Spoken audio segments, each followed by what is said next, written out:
मेरा नाम प्रमीला है। मेरी उम्र 25 साल है। मैंने बहुत पढ़ाई की, तब जाकर मेरी अच्छी खासी जॉब एक बड़े शहर में लग गई। मैं दिन रात बहुत मेहनत करने लगी। मेरी मेहनत को देखकर कंपनी मालिक ने मुझे मैनेजर बना दिया। मेरी सैलरी बहुत अच्छी थी, लेकिन सैलरी के साथ साथ काम भी बहुत था। पूरी कंपनी को देखती थी मैं, फिर मैं शाम को घर चली जाती थी और बड़ी मुश्किल से खाना बनाकर खाती थी। अब मेरे से खाना नहीं बन रहा था, इसलिए मैं खाना बनाने वाला लड़का ढूंढने लगी। तभी मैंने एक दिन अपने घर के सामने नोटिस में यह लिख दिया कि मुझे खाना बनाने वाले की ज़रूरत है। तभी एक दिन नौजवान लड़का आता है और कहता है, मैडम मुझे नौकरी की ज़रूरत है, मैं आपके लिए खाना बना लूँगा। फिर मैंने उसको बारे में जानकारी ली कि तुम करते क्या हो। फिर वह कहने लगा, मैडम मैं पढ़ाई करता हूँ और मुझे पैसों की बहुत ज़रूरत है, इसलिए आप जो भी पैसे दोगे मैं ले लूँगा। मुझे उस पर दया आ गई और मैंने उसको नौकरी पर रख लिया। वह स्वभाव से सीधा साधा लग रहा था, क्योंकि तन पर थोड़े से कपड़े फटे हुए पहने थे। फिर मैंने उसको किचन दिखा दिया और किचन का सारा सामान भी दिखा दिया और बोल दिया कि जैसे किचन का सामान ख़त्म होता है तो आप मुझे बोल देना, मैं ला दूँगी। मैं खाना खाकर ऑफिस चली जाती थी, फिर वही अकेला रहता था। मेरे घर पर जब मैं ऑफिस से आज शाम को घर लौटती तो पूरे घर को वह चमका देता था। झाड़ू पोछा लगाकर मैं खुश हो जाती थी। फिर मैं हाथ मुंह धोती और खाना खाने बैठ जाती थी। वह मेरे लिए गरम गरम खाना बनाकर लाता था। जब मैं खाना खाकर सो जाती थी तो वह अपने रूम में जाकर पढ़ाई करता था। जब आधी रात को मुझे प्यास लगी तो मैं किचन की ओर चली गई और तभी उसके रूम की ओर देखा तो लाइट जल रही थी। फिर मेरे पास जाकर खिड़की से देखा तो मैं चौंक गई, क्योंकि अभी जो समय हुआ था सुबह के 4 बजे थे और यह पढ़ाई कर रहा है। मैं सोचने लगी कि दिन भर तो यह मेरे घर का सब काम करता है और रात को पढ़ाई करता है, तो फिर कॉलेज कितने बजे जाता है। तभी एक दिन मैं खाना खाते खाते उससे पूछ लिया कि आप कॉलेज कितने बजे जाते हो। फिर वह कहने लगा कि मैडम मैं जैसे ही आपके घर का पूरा काम हो जाता है फिर मैं कॉलेज चला जाता हूँ और थोड़ी बहुत पढ़ाई करके वापस आ जाता हूँ। फिर मैं सोचने लगती हूँ कि मैं दिन भर अपने ऑफिस के कुछ काम नहीं करती, फिर भी मुझे लगता है कि मैं थक जाती हूँ और ये दिन भर मेरे घर काम करता है। थोड़ा बहुत समय जो बचता है फिर यह कॉलेज जाता है। फिर मुझे दया आ जाती है और मैंने उसके पैसे बढ़ा दिए।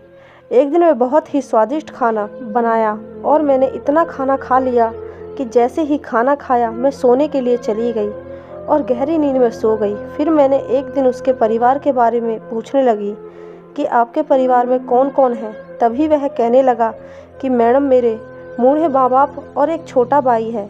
वह एक दिन शादी में जा रहे थे, तभी दुर्घटना में माँ बाप के दोनों आंखें चली गईं और छोटा भाई है जो विकलांग हो गया। अब मुझे जो भी पैसा मिलता है मैं ही उनका पेट पाल रहा हूँ। मुझे उसकी बातों को सुनकर मेरी आंखों में आंसू आ गए थे। कुछ दिनों बाद मैंने उसके पैसे और बढ़ा दिए ताकि वह अपने माँ बाप और छोटे भाई का पेट भर सके। एक दिन मैं जैसे खाना खाकर सोने चली गई और आधी रात को ऐसा लगा कि मेरे शरीर को कोई छू रहा हो, लेकिन जैसे ही मैं आँख खोलती हूँ तो कोई नहीं दिखता। फिर मैं वापस सो जाती। अब मुझे हर रोज़ ऐसे ही लगने लगा कि कोई मुझे छू रहा हो। जब भी मैं खाना खाकर सोती हूँ तो रात में मेरी एक बार भी नींद नहीं खुलती, क्योंकि वह लड़का खाने ही ऐसा बना रहा था कि मैं हद से ज़्यादा ही खा लेती थी, जिसकी वजह से मेरी नींद रात में एक बार भी नहीं खुलती थी। फिर मैं सोचने लगी कि मैं आज तो सच्चाई जान के ही रहूँगी कि आखिर कौन मुझे छूता है। तभी मैंने एक तरकीब निकाली और जैसे ही ऑफिस से आई तो मैंने लड़के को बोल दिया कि आज मैंने ऑफिस में ही खाना खा लिया था, इसलिए आज खाना मत बनाना। फिर मैं सो गई और सोने का नाटक करती रही। तभी आधी रात को मेरे रूम का दरवाज़ा खुलता है और मेरे बिस्तर की ओर कोई आता है। फिर मेरा हाथ पैरों को छूता है।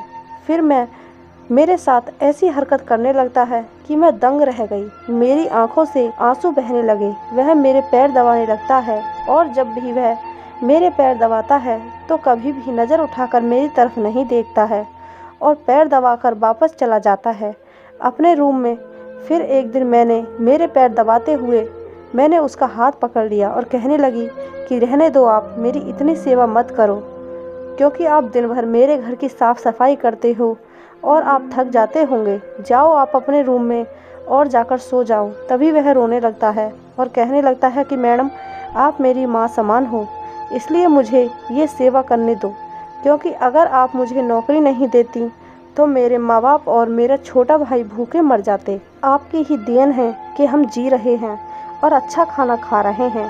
पहले जब मैं नहीं कमाता था तब तो वह कभी कभार भूखे पेट भी सो जाते थे। फिर वह रोते हुए अपने रूम पर चला जाता है। फिर मेरी भी आंखों में आंसू आने लगते हैं और मैंने भी आज तक ऐसा नौकर नहीं देखा जो ईमानदार, वफादार और मेहनती हो। एक दिन मैं सीढ़ी से उतरते समय अचानक से मेरा पैर फिसला और मैं गिर गई। तब मुझे काफ़ी चोट आई सिर में और कमर में। तभी वह दौड़ता दौड़ता आया और कहने लगा, क्या हुआ मालकिन, क्या हुआ मालकिन। तभी वह मेरे सिर में और कमर में चोट देख लेता है और वह घबरा जाता है।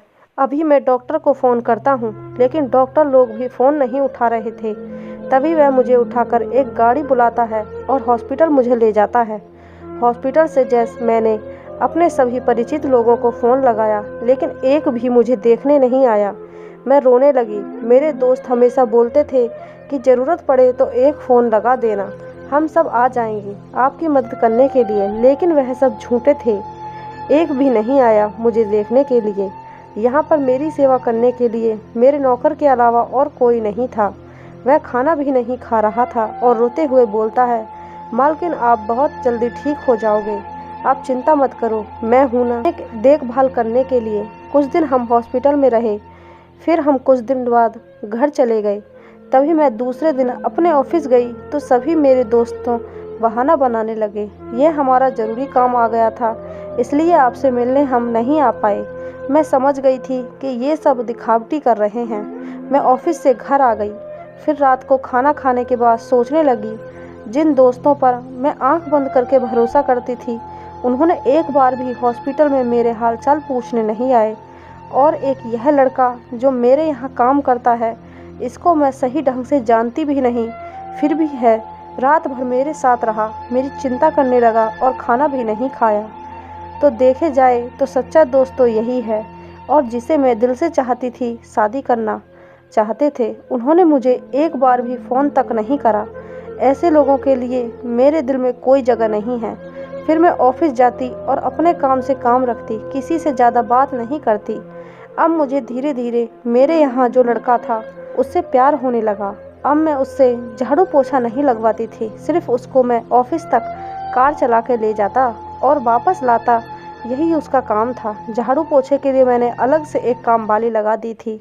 अब उसकी पढ़ाई का सारा खर्चा मैं उठाती और उसको एक बड़ा आदमी बनते देखना चाहती थी। अब वह भी खुलकर मेरे साथ दोस्त जैसा व्यवहार करने लगा, हंसी मजाक करने लगा और कुछ भी समस्या हो तो मेरे साथ शेयर करने लगा। एक दिन उसके रूम की सारी बिजली खराब हो गई थी, इसलिए वह सोने के लिए परेशान हो रहा था, क्योंकि फ़ैन के बिना मच्छर बहुत काट रहे थे। सिर्फ हॉल में एक फ़ैन चल रहा था, तो बिस्तर लगाकर फर्श पर ही सोने लगा। तो मैंने देखा तो मैंने उसको अपने रूम में बुला लिया। मेरे रूम में सिंगल बिस्तर था। वह मेरे रूम में सोने के लिए मना करने लगा कि मैं आपके रूम में नहीं सो सकता। मेरी जिद करने पर वह आ गया। सिंगल बिस्तर होने के कारण नींद में कभी कभार मेरे ऊपर उसके ऊपर चले जाते थे, तो वह वापस हटा देता था, लेकिन उन्होंने ऐसा कुछ नहीं करा मेरे साथ, मुझको शर्मिंदा होना पड़े। वह मन लगाकर पढ़ाई करने लगा और एक दिन उसकी पढ़ाई रंग लाई और वह बहुत बड़ा आदमी बना, और मैं जहाँ जॉब करती थी उसी कंपनी का मालिक बन गया। और साहब मेरी तारीफ़ करने लगे कि आपकी कृपा से ही यह आदमी इस कंपनी का मालिक बन पाया। हमने कुछ दिनों बाद शादी कर ली और खुशी का जीवन जीने लगे। आपको ये कहानी कैसी लगी कमेंट बॉक्स में ज़रूर बताएं।